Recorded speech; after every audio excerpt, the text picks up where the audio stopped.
So, Chef Gary O'Hanlon here. I've just finished up with Kira on Lunchtime Live. I'm going to be answering your questions now for the next 15, 20 minutes. So, drop a wee comment in there, throw them in, and hopefully we'll try and get to yours, all right? Yeah, so Gary, you were chatting with Kira about Super Queen sausages just on air there. So, off the back of that, what's your favourite sausage recipe? Favourite sausage recipe? Well, anyway, straight up, love them just on a really, really good breakfast, okay? So find the best sausage you can get your hands on and always add it to the breakfast. The one thing I would recommend is go out. Lidl do the Chan Chan sauce range, so make sure you got a lovely dipping sauce, okay? So that Chan Chan sauce is absolutely amazing. Hit them with a wee bit of Frank's as well if you want, or get the Frank's on the eggs. But sausages straight up, I suppose, I love the classic bangers and mash, okay? Really, really good sausages, again, nice and plump. Quite peppery is what I tend to go for. So like Jane Russell sausages, for example, are absolutely amazing.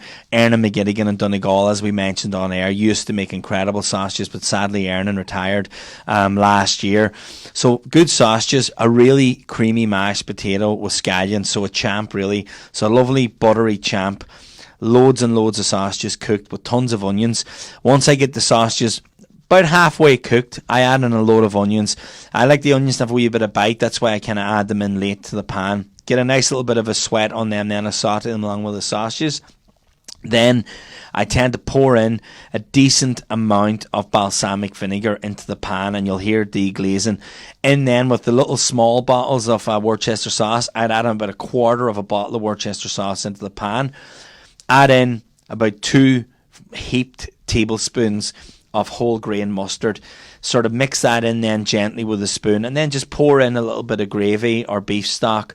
You want it to be thick, like, so even just a little bit of basic gravy then, and thicken it up, okay, and cook that out, and just spoon them on, 3 per person, on your buttery champ. Maybe a lovely little carrot confit along with that, or something bite with a nice bit of bite, like a green bean or some asparagus at this type of year is really, really nice as well. So you're kind of fancying up your bangers and mash, but it's a cracking recipe, and one I cook at home very often. Okay, so Shane asks, how do you poach eggs? Mine always seem to fall apart. Oh, how do you poach eggs? The big thing with poaching eggs, first, if they're falling apart, maybe number 1, the eggs might not be overly fresh, and number 2, your water is not hot enough. That's generally what tends to happen when you add in an egg to the pot and the water's not hot enough, and the albumin, the egg white, just starts to float away without binding.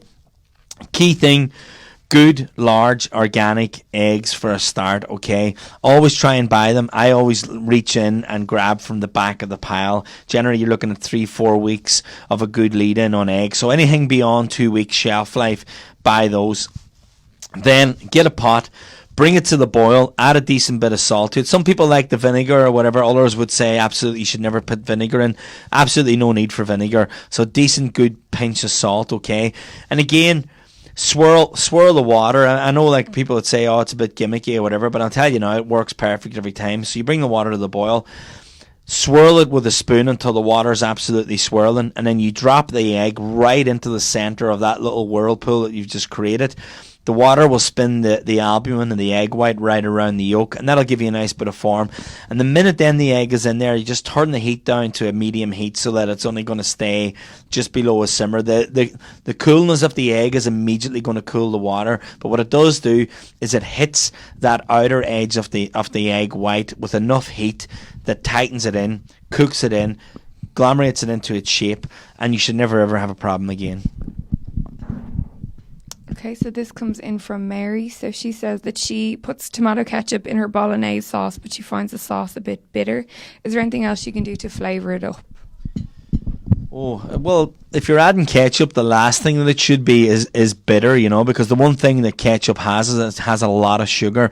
More often than not, if you're using tomatoes or tinned tomatoes, they do tend to be a little bit bitter.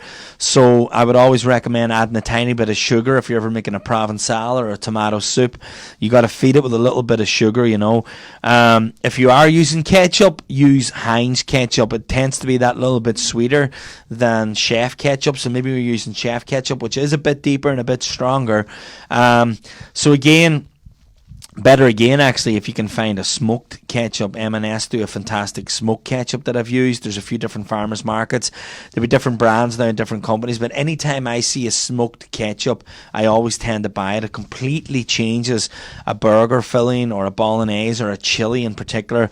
But basically, yeah, use a sweeter ketchup and then just hit it with a tiny, tiny bit of sugar if you're finding it too bitter. So do you have any recipes for potato dauphinoise? Potato dauphinoise, absolutely, yeah. Key thing is get a good potato first of all. Roosters are really, really good. So peeled, washed roosters, soak them in cold water, wash off excess starch.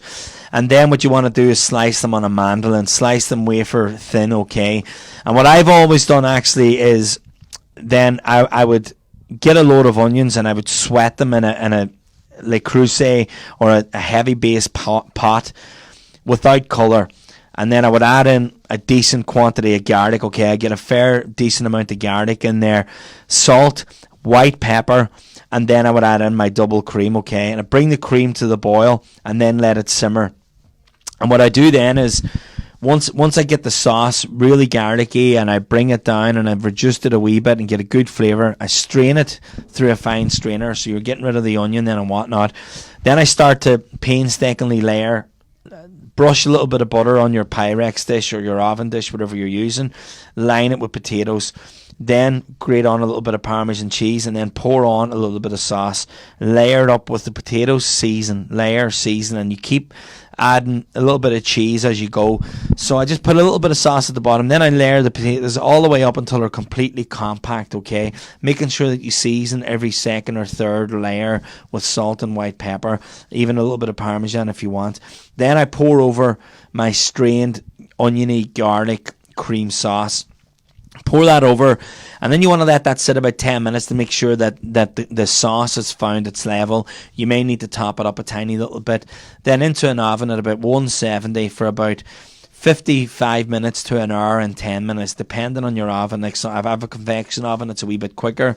Others would be more baking, it'd be a slower oven. So again, judge that. And you can have them covered for the first maybe 30 minutes, but then make sure that you take that off for the last half an hour. Then when it's done, grate a fairly decent amount of Parmesan cheese over it, put it back in, because I love a real good gratin of Parmesan on the dauphinoise. And you can let that cool then, put a light press on it after it's cooled overnight, or you can just dish it out right away. I mean, a lot of restaurants will let that cool, put a wee press on it, they'd cut them out and then finish them a la minute then the next day. But if you're doing them at home, you can just cut them and serve right away. Okay, so somebody wants to know, is it okay to reheat cooked prawns in the microwave? Oh, reheat and cooked prawns. Do you know what? Look, you could microwave them, but it's not something that I'd recommend. I mean, like, microwave is very, very harsh for anything, and the prawn's just going to be like they'll be like eating rubbers that you use at school. You know what I mean? So what I would suggest is get a wok, get it really, really hot, which only takes about 20 to 30 seconds. Hit it with a tiny, tiny little bit of vegetable oil and just flash them.